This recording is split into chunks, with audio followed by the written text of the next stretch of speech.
اعوذ باللہ من الشیطان الرجیم بسم اللہ الرحمن الرحیم والسماء ذات البروج والیوم الموعود وشاہد مشہود ومشہود قتل اصحاب الاخدود النار ذات الوقود اذ هم علیہ قعود وهم على ما يفعلون بالمؤمنين شهود وما نقموا منهم إلا أن يؤمنوا بالله العزيز الحميد الذي له ملك السماوات والأرض والله على كل شيء شهيد إن الذين فتنوا المؤمنين والمؤمنات ثم لم يتوبوا فلهم عذاب جہنم ولهم عذاب الحریق ان الذین آمنوا وعملوا الصالحات لهم جنات تجری من تحتها الانہار ذلك الفوز الکبیر ان بطش ربک لشدید انه هو یبدئ ویعید وهو الغفور الودود ذو العرش المجید فعال لما یرید هل اتاک حدیث الجنود فرعون وثمود بل الذین کفروا فی تکذیب واللہ من ورائہم محیط بل هو قرآن مجید فی لوح محفوظ۔ یہ جو سورہ ہے اس میں ایک طریقے سے جو کفار و مشرکین ہیں ان کی طرف سے اللہ کے دین کے سلسلے میں جو شدائد تھے، جو مشکلات تھے، اور وہ اللہ کے رسول صلی اللہ علیہ وسلم کی راہ کو روک دینا چاہتے تھے، ایک طریقے سے اس میں مثالیں دے کر ان کو سمجھایا گیا ہے۔ خاص طور سے فرعون کی مثال دی گئی، قوم سمود کی مثال دی گئی، اور ان دونوں کو سامنے رکھ کر یہ بتایا گیا کہ یہ بھی بڑی جابر اور بہت ہی قاہر قسم کی قومیں تھیں، لیکن قرآن نے ان کو تباہ و برباد کر دیا۔ تو اس آئینے میں تم اپنے رویے کا اور اشاعت دین کے سلسلے میں جو تمہاری کارگزاریاں ہیں، جو بد کرداریاں ہیں، اس کا تم جائزہ لے سکتے ہو، کیا اس کا جواز ہے یا نہیں ہے۔ قرآن اس طریقے سے ان کو سمجھانا چاہتا ہے اور ان کو غلط راستوں سے ہٹا کر صراط مستقیم پر لانا چاہتا ہے، اور اپنی اس بات کو کہنے کے لیے قرآن نے ابتدا میں آفاقی شہادت پیش کی ہے اور یہ کہا ہے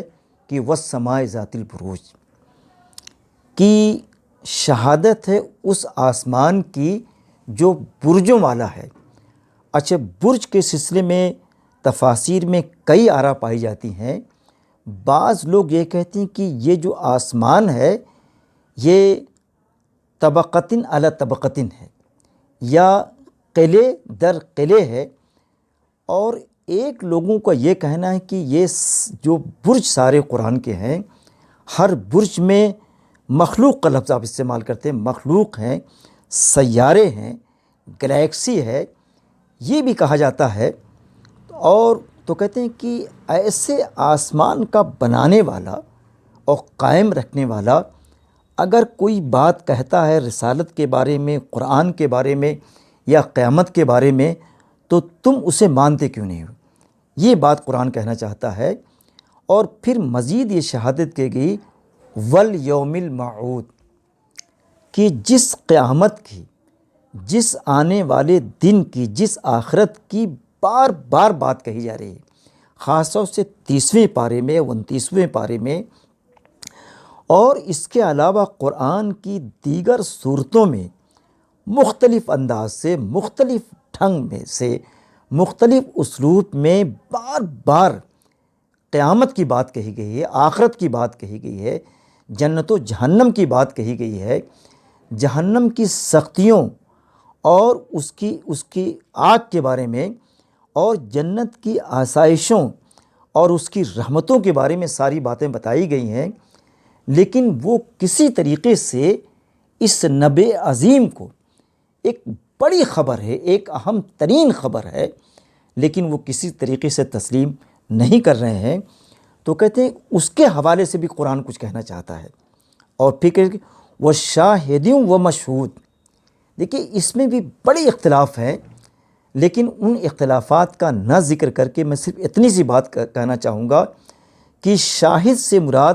یہاں انسان ہے۔ ظاہر ہے کہ شہداء کہا گیا، شہداء علی الناس آیا ہوا ہے، امت کے لوگوں کے بارے میں، صاحب اسلام کے بارے میں یہ کہا گیا کہ ہر آدمی شہید ہے، وہ نگراں ہے، شاہد ہے معاشرے کا۔ تو شاہد سے یہاں پر سارے لوگ مراد ہیں، اور مشہود جس چیز کو دیکھا جائے، یعنی دنیا کی آیات ہیں، دنیا کی ساری جو کمالات ہیں، جو دنیا کے سارے طرح طرح کے معجزات ہیں، ان معجزات کے بارے میں قرآن ان سے استدلال کرنا چاہتا ہے۔ یعنی قرآن یہ کہنا چاہتا ہے کہ انسان جن چیزوں کو دیکھتا ہے، بھائی ایک سے ایک عجائب ہیں، ایک سے ایک کرشمہ سازیاں ہیں اس دنیا کے اندر، پانی کے اندر، زمین کے اندر۔ اگر ان ساری کرشمہ سازیوں پر انسان غور کرے تو وہ اللہ کو تسلیم کر لے گا، اور یہ بات جو قیامت کے آنے کی کہی جا رہی ہے اس کو تسلیم کر لے گا، لیکن انسان مانتا نہیں ہے۔ اور پھر ان آفاقی دلائل کے بعد، پھر ان انفسی دلائل کے بعد آپ کہیے اللہ تعالیٰ ایک واقعہ بیان کرتا ہے۔ یہ واقعہ کب کا ہے، کس طریقے کا ہے، اس میں کوئی ڈیفینیٹلی نقطۂ نظر نہیں ہے، ایک دم سے یقینی کوئی بات نہیں کہی گئی ہے، لیکن یہ بات چونکہ ہر صدی میں، ہر زمانے میں ہوتی رہی ہے، اس لیے انہوں نے یہ کہا ہے کہ قتل اصحاب الاخدود، کہ گڑھے والے،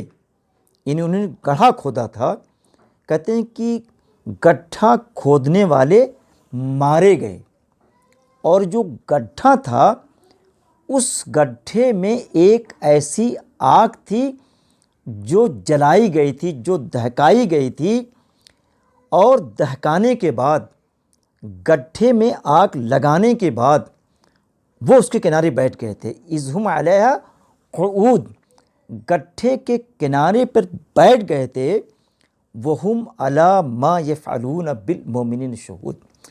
اور پھر اس گڈھے میں جلتی ہوئی آگ میں اہل اسلام کو، اللہ کے ماننے والوں کو، یہ ہر دور کی بات ہے، ہر دور کے لوگوں کے بارے میں یہ کہا جا رہا ہے کہ اللہ کے ماننے والوں کو اس گڑھے میں پھینکا گیا، اس آگ میں ڈالے گیا۔ نہیں، جو توحید کی بات کرتا تھا، اللہ کی بات کرتا تھا، جو لا الہ الا اللہ کہتا تھا، جو کفر کے، شرک کے، فسق و فجور کے خلاف تھا، اس کو اس گڑھے میں دہکتی ہوئی جو آگ تھی اس میں ڈال دیتے تھے، پھر تماشا دیکھتے تھے۔ تو ان لوگوں کے بارے میں کہا جائے گا کہ ایسے لوگ مارے گئے، یعنی یوں کہیے کہ یا تو ان پر دنیا ہی میں عذاب آیا،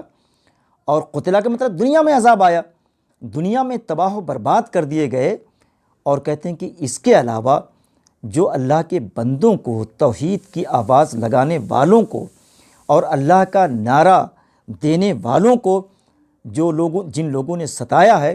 آخرت میں ان کی شدید قسم کی باز پرس ہوگی، قرآن یہ کہنا چاہتا ہے۔ اور پھر یہ کہنا چاہتے وَمَا نَقْمُ مِنْهُمْ إِلَّا أَن يُؤْمِنُوا بِاللَّهِ، دیکھیے آگے آ گیا، یہ جو ان کو سزا دی گئی، جو توحید پرست تھے، جو موحدین تھے، ان کو جو آگ میں جھونکا گیا، جیسے حضرت ابراہیم علیہ السلام کو جھونکا گیا۔ بھائی صرف یہی تو بات کرتے تھے کہ میں بتوں کی پرستش نہیں کروں گا، یہ بت، یہ ستارے، یہ چاند کبھی خدا ہو ہی نہیں سکتے ہیں۔ اگر کوئی خدا ایسا ہو سکتا ہے جو کبھی ڈوبتا ہی نہیں، ہمیشہ وہ ہر جگہ ہوتا ہے اور سب کچھ دیکھتا ہے، تو کہتے ہیں کہ ایسے لوگوں کو دنیا میں ستایا گیا، آگ کے سپرد کیا گیا، علامہ اقبال نے کہا ہے بے خطر کود پڑا آتش نمرود میں عشق، عقل ہے محو تماشائے لبے بام ابھی۔ تو اسی طریقے کی رودات ہر زمانے میں رہی ہے۔ تو کہتے ہیں کہ یہ تکالیف انہوں نے اس لیے برداشت کیا ہے کہ وہ اللہ پر ایمان تھا ان کا، اللہ کو ایک کہتے تھے، اور اس اللہ کو ایک اس لیے کہتے تھے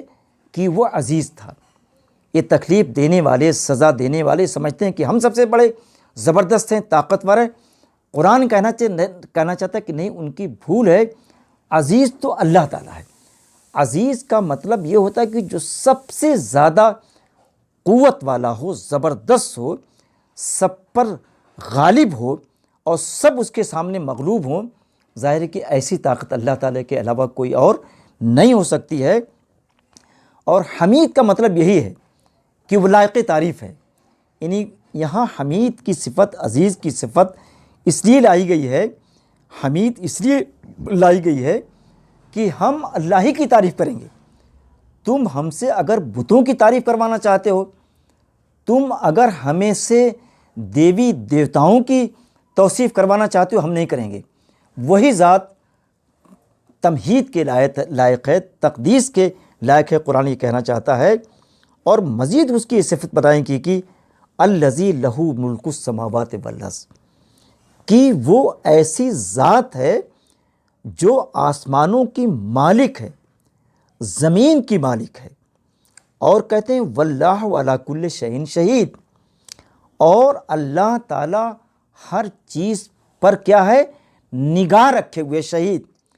یعنی جو ایمان والوں کے ساتھ یہ سب تم کچھ کر رہے ہو، آگ میں جو ان کو جھونک رہے ہو، توحید کہنے پر جب تم ان پر سنگ باری کر رہے ہو، تمہارے ان سب بدترین کرداروں کو وہ دیکھ رہا ہے۔ دیکھیے، عزیز کی صفت آئی کہ وہ طاقتور ہے، تم طاقتور نہیں ہو۔ حمید کی صفت آئی کہ ان بتوں کی میں پرستش نہیں کروں گا، تعریف کے لائق اللہ تعالیٰ ہے۔ اور پھر اس کے بعد شہید کی تعریف، اللہ کی صفت آئی کہ اللہ تمہارے ان کرتوتوں کو پورے طریقے سے دیکھ رہا ہے، اور ان کرتوتوں کے بارے میں تم سے آخرت میں میدان حشر میں باز پرس ہوگی، اور تمہارا حساب و کتاب ہوگا۔ اس سلسلے میں قرآن یہ کہنا چاہتا ہے۔ تو قرآن کی جتنی جو صفتیں جو اللہ تعالیٰ کی قرآن لاتا ہے، ان صفتوں کا ایک موقع و محل ہوتا ہے۔ یہ نہیں کہ جہاں جس صفت کو چاہا اٹھا کے لا دیا، تو یہاں بھی موقع و محل ہے، جیسا کہ میں نے بتایا ہے۔ ان الذین فتنوا المؤمنین والمؤمنات، کہتے ہیں کہ یہ جو آزمائشیں مومنین کو اور مومنات کو دی گئیں، دیکھیے یہاں مومنات کا خاص طور سے بھی لفظ لایا گیا ہے کہ جو باندی تھیں، ان باندیوں کو عربوں نے، قریش کے لوگوں نے، مشرکین نے، چونکہ وہ کمزور تھیں، اسٹیٹس کے اعتبار سے بہت ہی گری ہوئی تھیں، تو اگر وہ ایمان لاتی تھی تو ان کو بہت ستاتے تھے۔ خاص طور سے یہاں پر ذکر ہے، کہتے ہیں کہ اگر ان کو انہوں نے ستایا ہے، آگ میں جھونکا ہے، تکالیف دی ہیں، تو ان تکالیف دینے کے بعد ثم لم یتوبوا، پھر بھی وہ توبہ نہیں کرتے ہیں، ایمان کو قبول نہیں کرتے ہیں، اپنی توحید پرستی کا اعلان نہیں کرتے ہیں، تو فلہم عذاب جہنم، تو ان کے لیے جہنم کا عذاب ہے۔ یعنی یہ سب کرنے کے بعد اگر وہ ایمان لاتے ہیں، دربار رسالت میں آ کر اپنی غلطیوں کا اعتراف کرتے ہیں، تو ان ساری چیزوں کو اللہ تعالیٰ معاف کر دے گا۔ اگر وہ توبہ نہیں کرتے ہیں، اپنی راہوں سے، اپنے کردار سے باز نہیں آتے ہیں، تو عذاب جہنم ہے، اور وہ عذاب جہنم ہے وَلَهُمْ عَذَابُ الْحَرِيقِ، یعنی آگ میں کئی طریقے کی جہنم میں آگ ہوگی، لیکن سب سے شدید ترین جو آگ ہے وہ حریق ہے۔ تو حریق میں ڈال کر ان کو سزا دی جائے گی، ان کو عذاب دیا جائے گا۔ قرآن یہ کہنا چاہتا ہے ان الذین آمنوا وعملوا الصالحات، لیکن جو لوگ ایسے نہیں ہیں، یعنی جو مسلمانوں کو ستاتے نہیں ہیں، جو مومنات اور مومنین کو آگ میں ڈالتے نہیں ہیں، جو توحید کا نعرہ لگانے والوں کو ستاتے نہیں ہیں، ان کے بارے میں قرآن یہ کہنا چاہتا ہے کہ وہ اس طریقے کے لوگ ہیں کہ وہ ایمان لاتے ہیں، یعنی توحید کو تسلیم کرتے ہیں، اور اپنی توحید کے ساتھ ساتھ یعنی لا الہ الا اللہ اپنی زبان سے اس کی ادائیگی کے بعد وہ نیک عمل بھی کرتے ہیں۔ یعنی اس کلمے کے بعد اگر نیک عمل نہیں آپ کرتے ہیں تو آپ کا کلمہ معتبر نہیں ہے۔ قرآن یہ کہنا چاہتا ہے لہم جنات تجری، تو ایسے پارسا لوگوں کے لیے، ایسے نیک عمل کرنے والوں کے لیے کیا ہے؟ جب باغات ہوں گی، نہریں ہوں گی، جو نہیں باغات ہوں گی، اور ان باغات میں کیا ہوں گی؟ نہریں جاری ہوں گی۔ ویسے باغات اگر ہو اور اس میں نہریں نہ ہو تو باغات میں وہ حسن نہیں آتا ہے، لیکن باغات ہوں اور باغات سے نہریں گزر رہی ہوں، دریا گزر رہا ہو، تو اس کا حسن اور اس کا جمال فزوں ہو جاتا ہے، بڑھ جاتا ہے۔ قرآن یہ کہنا چاہتا ہے ذالک الفوز الکبیر، تو کہتے ہیں کہ بہت بڑی کامیابی ہے۔ کہتے ہیں کہ اس کبیر لگا کر یہ بتانا چاہتے ہیں، کبیر کا جو جس کے اکبر کا لفظ نہیں لا گیا ہے، کبیر کا لفظ لا گیا۔ اچھا اکبر کا کیوں نہیں لا گیا؟ سوال اٹھتا ہے کیوں نہیں لا گیا؟ اس لیے کہ اکبر صرف بڑے کو کہتے ہیں، اور کبیر ایسی بڑی کو چیز کو کہتے ہیں جو بڑی بھی ہو دائمی بھی ہو۔ کبیر میں ایک خاص صفت اس کی ہے، یہ خاص پوائنٹ اس کو نوٹ کی، میرے ذہن میں ابھی آیا ہے کہ یہاں کبیر کا جو لفظ آیا ہے کہ یہ ایسی کامیابی ہے جو انتہائی عظیم ہے، انتہائی بڑی ہے اور دائمی ہے۔ کبیر میں یہ چیز شامل ہے، اگر آپ نے عربی کے قاعدوں کو دیکھی تو کبیر میں یہ چیز شامل ہوتی ہے، دائمیت ہوتی ہے۔ قرآن یہ کہنا چاہتا ہے ان بطش ربک لشدید، تو ذرا میں ان لوگوں کو جو سر پھرے قسم کے لوگ ہیں، جو رسالت کی عداوت پر تلے ہوئے ہیں، ان سے میں یہ بتانا چاہتا ہوں کہ اللہ کی تمہارے رب کی جو پکڑ ہے، تمہارے رب کی جو گرفت ہے، وہ لشدید، صرف شدید نہیں کہا ہے، لشدید، انتہائی شدید ہے۔ دیکھیے شدید بھی وہی چیز ہے، یہ ایسی شدت ہے کہ اس میں کبھی کمی واقع ہو جائے، کبھی اس میں تخفیف ہو جائے۔ قرآن میں آیا ہوا ہے کہ کبھی ان کے عذاب میں تخفیف نہیں ہوا، اور جگہوں پر آیا ہے۔ تو شدید میں یہ معنویت بھی موجود ہے کہ اس کی شدت میں، اس کی حدت میں کوئی تخفیف ہو، کسی طریقے کی تقلیل ہو، کسی طریقے کی کمی ہو، یہ ممکن نہیں ہے، یہ مفہوم موجود ہے۔ تو کہتے ہیں کہ یہ سب چیزوں کو بتانے کے باوجود، وضاحت کے باوجود، اس عذاب کو منظر عام پہ لانے کے باوجود وہ پھر بھی باز نہیں آتے ہیں۔ ان عربوں کی عقل کو ہو کیا گیا ہے؟ قرآن یہ کہنا چاہتا ہے، کہتے ہیں کہ پھر اللہ تعالیٰ مزید ان کو بتانا چاہتا ہے کہ یہ بات جو کہنے والا ہے، یہ بات جو تمہارے سامنے رکھنے والا ہے، یہ وہ پروردگار ہے، وہ رب ہے کہ جو تمہاری ابتدا کرتا ہے۔ بھائی مطلب کہ مائنس سے ابتدا کرتا ہے، بھائی وہ جو پانی کی بات کہی وہیں سے کرتا ہے، اس سے پہلے تم کچھ نہیں تھے،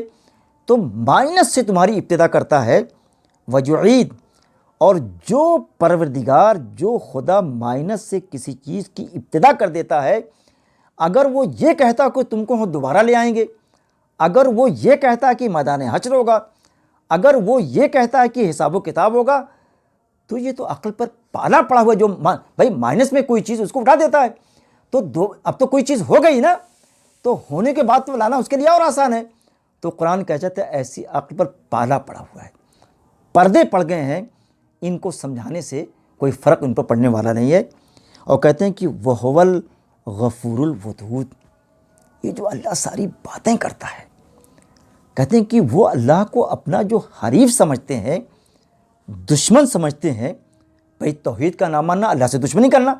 اللہ سے جنگ چھیڑنا، تو ذرا ان کو بتائیے کہ اللہ معاف کرنے والا۔ پیچھے کہا گیا ہے کہ ان کی ساری بد کرداریوں کے باوجود اگر وہ توبہ کریں تو ان کی توبہ کو ہم قبول کریں گے، اور جو انہوں نے لوگوں کو آگ میں جھونکا ہے اور سزائیں دی ہیں، مومنین اور مومنات پر کوڑے برسائے ہیں، پتھر انہیں مارے ہیں، اس کے باوجود پیلٹنگ کی، جس کو آپ پیلٹنگ آج کے زمانے میں کہتے ہیں، پیلٹنگ کی ہے، تو ان کی ساری سزاؤں کو ہم معاف کر دیں گے۔ تو قرآن یہ کہنا چاہتا ہے، ارے بھائی تمہارا رب کیا ہے؟ غفور ہے۔ تم سب کچھ کرنے کے باوجود اگر اس کی آغوش میں آنا چاہتے ہو، اس کی توبہ سے مستفید اور سرفراز ہونا چاہتے ہو تو آ جاؤ۔ غفور بہت معاف کرنے، تھوڑا موڑا نہیں، بے معافی تو اس کے ہاتھ میں ہے، اس کی ذات میں ہے، اس کی پہچان ہے معافی، مغفرت اس کی پہچان ہے۔ بھائی تم مغفرت مانگو تو کہتے ہیں کہ الودود، اور اپنے بندوں سے محبت بھی کرنے والا ہے، اپنے بندوں سے پیار بھی کرنے والا ہے۔ حدیث میں یہاں تک آتا ہے تو جو کوئی بگڑا ہوا بندہ جب اپنی پروردگار کی طرف پلٹتا ہے تو اللہ تعالیٰ ہنستا ہے، خوش ہوتا ہے، سمجھا آپ نے، اور اس کا استقبال کرتا ہے۔ ودود کا مطلب اس میں یہ کہ استقبال کرتا ہے، محبت کرتا ہے، لیکن توبہ تو تم کرو، تم معافی تو مانگو، تم استقبال کو اپنا وظیفہ تو بنا لو۔ قرآن یہ کہنا چاہتا ہے ذو العرش المجید، ارے یہ وہ پروردگار کہہ رہا ہے، اس کو عام باتوں پہ مت لو، اس کو ہلکا مت سمجھو، یہ بڑی وزنی بات ہے، بڑی یقینی بات ہے۔ کیوں؟ کہ یہ وہ ایسا پروردگار ہے جو تخت والا ہے، جو مسند والا ہے۔ بھائی یہ سارے لوگوں کی جو مسند ہے، جو پرائم منسٹر شپ ہے، جو چیف منسٹر شپ ہے، جو پریسیڈنٹ شپ ہے، جو وائس چانسلر شپ ہے، جو چیئرمین شپ ہے، بھائی یہ چند روزہ ہے یار۔ اور کہتے ہیں کہ یہ جو ہے نا، اس کا جو تخت ہے یہ کبھی ہٹنے والا نہیں، اپنے تخت سے کبھی اترنے والا نہیں ہے۔ ارے بھائی آپ کسی انسان کو تخت سے اتار دیتے ہیں بھائی، جمہوریت ہے تو اللہ کے جمہوریت وغیرہ نہیں بھائی، معاف کیجیے گا، سمجھا آپ نے، اس کے یہاں اعلیٰ قسم کی حاکمیت ہے، مجید۔ اور کہتے ہیں کہ ایسا پروردگار ہے جو مرتبوں والا ہے، اور مجید میں وہی چیز ہے کہ اس کا انتہائی بڑا مرتبہ ہے، اور اس کی مرتبت میں کبھی کمی آ جائے، اس کی جو دائمیت ہے، جو قیومیت ہے، اللہ کی صفت قیومیت ہے، اس کی قیومیت، اس کی دائمیت، اس کی حاکمیت کبھی ختم ہو جائے یہ ممکن نہیں ہے۔ قرآن یہ کہنا چاہتا ہے، اور بھائی آگے بھی بتا رہے ہیں فعال لما یرید، اے باغیو، اے قریش کے کفار و مشرکین، اے یہود و نصارہ،